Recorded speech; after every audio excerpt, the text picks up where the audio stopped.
Bonjour, nous sommes sur For Change en direct de YouSpring. On parle learning aujourd'hui et j'ai la chance d'avoir sur le plateau Amandine Caspar. Bonjour Amandine. Bonjour. Amandine, vous êtes responsable d'activité solutions digitales chez Nous. Oui, Alors Nous, on connaît bien, c'est un incontournable de l'externalisation de la formation, mais aujourd'hui, vous allez nous parler d'un outil qui s'appelle Eleo et qui est un TMS. tout à fait. Effectivement, Ileo a été développé il y a à peu près 10 ans de ça pour répondre à des besoins d'externalisation de la formation.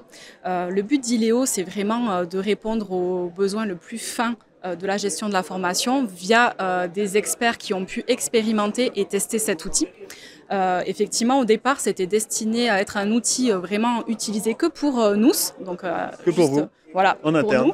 Mais on s'est dit qu'on était trop capricieux et qu'il fallait le rendre plutôt visible et l'externaliser pour effectivement répondre aux besoins le plus fin de la gestion de la formation en externe. Voilà. Alors justement, à quelle problématique répond Eleo? Ileo va répondre à plusieurs problématiques et ce pourquoi aujourd'hui nos clients nous ont sollicité. La première, c'est vraiment d'avoir un outil qui répond, ce que je disais tout à l'heure, aux besoins le plus fin de la gestion de la formation. C'est vrai que beaucoup d'outils sont présents sur le marché. Nos clients nous ont dit, à l'heure actuelle, c'est vrai qu'on va opter pour une suite logicielle avec plusieurs modules, Ouais. mais on s'est rendu compte que notamment le module formation n'est pas vraiment le plus optimisé voilà, dans ces suites logicielles.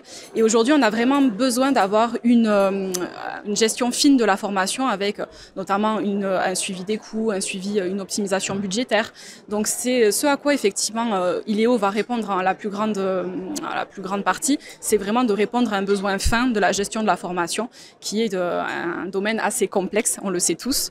Une autre problématique pour laquelle nos clients nous sollicitent assez régulièrement, c'est aussi d'avoir la possibilité de suivre le plan budgétaire et l'optimisation des coûts.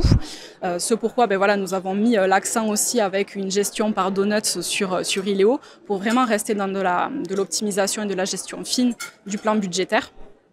Une autre problématique à laquelle on peut répondre et qui est très appréciée avec Ileo, c'est qu'effectivement aujourd'hui nos clients recherchent en majeure partie un outil qui est simple. La formation, c'est compliqué, on le sait tous encore. On se dit pourquoi se complexifier encore plus la vie avec un outil qui offre plusieurs bandeaux, plusieurs menus. Non, nous, l'optique et le développement qu'on a fait avec Ileo, c'est vraiment d'avoir une gestion facilitée sur l'outil et qui va effectivement correspondre à des primo-utilisants, on va dire, d'un logiciel ou d'outils digitaux. Parce que oui, on a des clients qui, par exemple, travaillent en atelier avec des collaborateurs qui ne sont pas forcément familiers avec le digital. Bien sûr. Et on a besoin d'avoir une expérience collaborateur qui soit vraiment réussie et facilitante pour nos clients qui veulent vraiment mettre l'accent sur une forte adhésion de l'outil en interne. Est-ce qu'on comprend? Donc, votre outil vient en complément du LMS Oui. pour tout l'aspect gestion. Tout à fait, exactement. C'est vrai que cette complémentarité est importante pour nous. Aujourd'hui, on a vraiment pris le parti de ne pas développer un LMS, donc un Learning Management System. Nous, on reste vraiment sur la partie TMS, donc Training Management System, où on va vraiment s'occuper de la gestion du catalogue. Alors, c'est une gestion qui peut être faite via un catalogue qui est déjà implémenté chez nos clients et ils nous disent, voilà, notre catalogue est déjà existant, on veut l'implémenter dans Ileo, pas de souci. On peut le faire de cette manière-là par fichier Excel ou alors tout simplement avec une connectique via le LMS ou tout autre outil qu'ils ont, tout autre SIRH que nos clients ont en interne. Voilà. Super. Eh ben, merci beaucoup pour ces précisions. Merci à vous.